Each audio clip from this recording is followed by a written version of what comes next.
ஓம் D Adishakti Neelambari Narayani நமஸ்துதே நமஸ்துதே நமஸ்துதே. Sridevi அம்ச பிறகு நாரத பகவான் பூலோகத்தில் வந்து பார்க்குறார். ஸ்ரீதேவி வந்து நகைகளெல்லாம் உண்டாகிட்டா அப்படின்ட்டு, பகவானே நீங்கள் அமிச்ச ஸ்ரீதேவி பூமியில் போய் எல்லாத்தையும் இது பண்ணிட்டா. அடுத்தது மக்கள் வந்து இந்த சாப்பிட்றதுக்கு இலை தலைகளெல்லாம் அந்த காலத்தில் சாப்பிட்ருக்காங்க. அதில் எல்லாம் உற்பத்தி பண்ணுறதுக்கு நீங்கள் நல்லா அறிஞ்சு உண்டாக்குறதுக்கு நாராயணமூர்த்தி பகவான்கிட்ட சொல்கிறார்.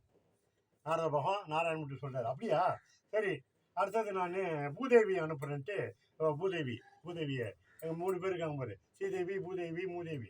இந்த பூதேவி நீ பூலோகத்தில் போய் மக்களுக்கு நல்லா கனி சாப்பாடு, அரிசி, பருப்பு என்னென்ன உனக்கு மனசில் படுதோ நீ எல்லாத்தையும் மண்ணுக்குள்ளேருந்து உற்பத்தி பண்ணுன்னு இவர் இருப்பான்.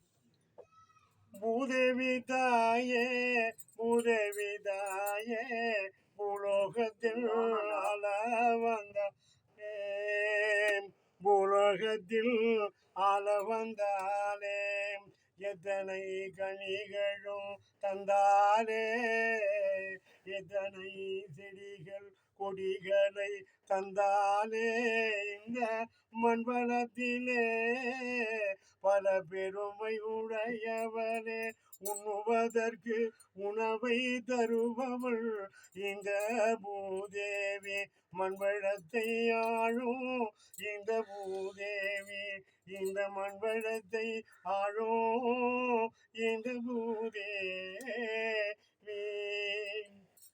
நாராயணமூர்த்தி பார்த்தார். இப்போ நாராயணமூர்த்தியில் போய் நாரத பகவான் சொல்கிறார், பூலோகத்துக்கு பூதேவி நீங்கள் அமைச்சிங்க சுவாமி. பல கனிகளும் பல பழங்களும் அரிசி நெல்லும் கொள்ளும் பருப்பு எத்தனை வகைகள் அந்த அம்மாளால் என்னென்ன நினைக்கிறாரோ அத்தனை வகை இந்த மண் வளத்தில் தந்திருக்கா. இந்த பூதேவி இந்த மண் வளத்தில் பார்த்தீங்கன்னா அவள் இல்லைன்னா இந்த மண் வளமே செழிக்காது. அப்பேற்பட்ட ஒரு வல்லமையுடைய இந்த பூதேவி இந்த மண் வளத்தில் ஆழ்ந்துட்டுருக்காரு. நாராயணமூர்த்தி அமைச்சர் நாராயணமூர்த்தி அருகிலே ஸ்ரீதேவி, பூதேவி, மூதேவி இந்த அவர் 3 பேர் அமைஞ்சிருக்காங்க. 2 பேர் இது வரைக்கும் முதல்ல ஸ்ரீதேவி வந்தால், இப்போ பூதேவி மண் வளத்துக்கு வந்து என்ன செஞ்சுருக்கான்னு பார்த்து விளக்கமாக அந்த பிடிபி சாணில் சொல்லியிருக்கோம். அடுத்தது யார் வாரான்னு பார்ப்போம். ஓம் டி ஆதிசக்தி நீலாம்பரி நாராயணி நமஸ்துதே நமஸ்துதே நமஸ்துதே.